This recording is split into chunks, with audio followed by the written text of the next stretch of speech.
What's going to be interesting from Marcus Mariota is his attitude. He's always perceived as a very positive guy, and this is the first time in his life he's not going to be the best at what he's doing. So for him to be successful in his first year, I just think he needs to kind of roll with what's going on. He is going to lose a lot of games. Titans are not a good football team. I think we'll probably see some flashes from him, but I also agree with Aaron. He's got to stay healthy. He can't try to turn an 8-yard scramble into an 11-yard scramble just for the sake of doing it. He's got to get out of bounds. He's got to slide. He's got to be smart. He wants to have a long NFL career. A lot of Ducks quarterbacks haven't lately in the NFL. Yeah. So I think he needs to stay healthy. He needs to stay positive, too. Welcome to Inside the Vandals. I'm your host, Joe Simons, joined as always by head coach Don Verlin and some special guests behind us, the Vandalizer Pep Band. We will get to them a little bit later. We'll talk to Crazy Dancing Guy, which if you've ever been to any Vandal games, I'm sure you recognize from the band. Coach, got to be really excited with the way your team played last week. 3-0, a clean sweep. Spartans attempting 24 three-pointers a game, making just over 8 per contest. When a team lives and dies by the three that much, is it difficult to come up with a defensive game plan? Because you know they're going to jack them up really no matter the situation. It really is. Life after basketball, I think we're going to be competing for some of the same jobs down the line at ESPN. Is that kind of what you're shooting for? The Vandals have one game this week, a very familiar opponent, the Utah State Aggies. We'll talk to Coach after the break about the team and his relationship with head coach Stu Morrill. No good. Wow, big miss. Idaho's going to have a chance. 9.1 seconds.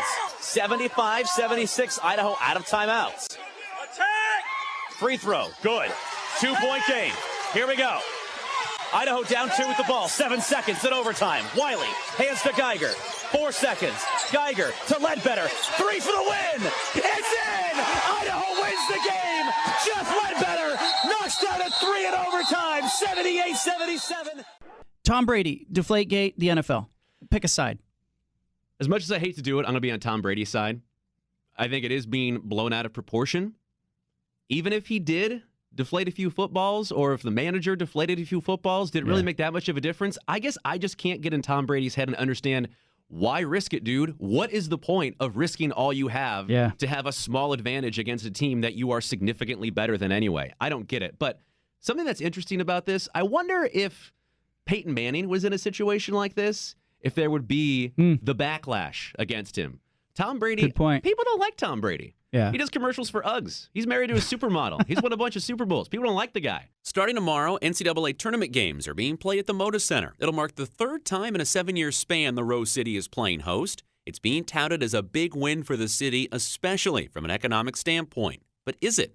Do big-time sports events produce money for the host cities? Robert Whalen is an economist at Echo Northwest here in Portland. The economic impacts are very short-lived. Whalen is not alone in his thinking. The economic evidence is that events like this have a very, very small impact on a regional economy the size of Portland. Joe Courtwright is an economist with Portland-based Impresa. There's a crowding out effect. The people who attend those events and come to town take up hotel rooms, take up space, occupy businesses that would have been filled by other people. In order to bring the games to Portland, a group comprised of local hotel owners, the Oregon Sports Authority, and people at the Moda Center submitted a bid to the NCAA.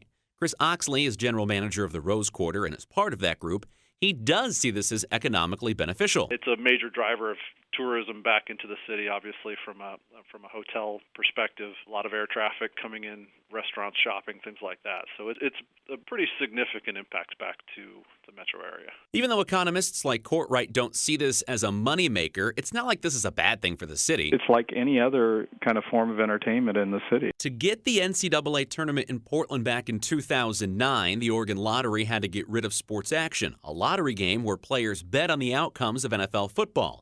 The revenue from that game went directly to Oregon's universities, and Robert Whalen says ditching Sports Action in 2007 was a bad decision. In exchange for getting rid of the sports lottery, we got the NCAA tournaments.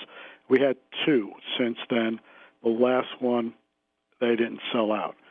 Net, the state is not ahead, that's for sure. Always go to colleges. Tune in tomorrow to the second part of the story. I talked to the Oregon Lottery about where the money specifically goes to Oregon's universities, and with Kevin Cameron, who sponsored the bill that got rid of Sports Action.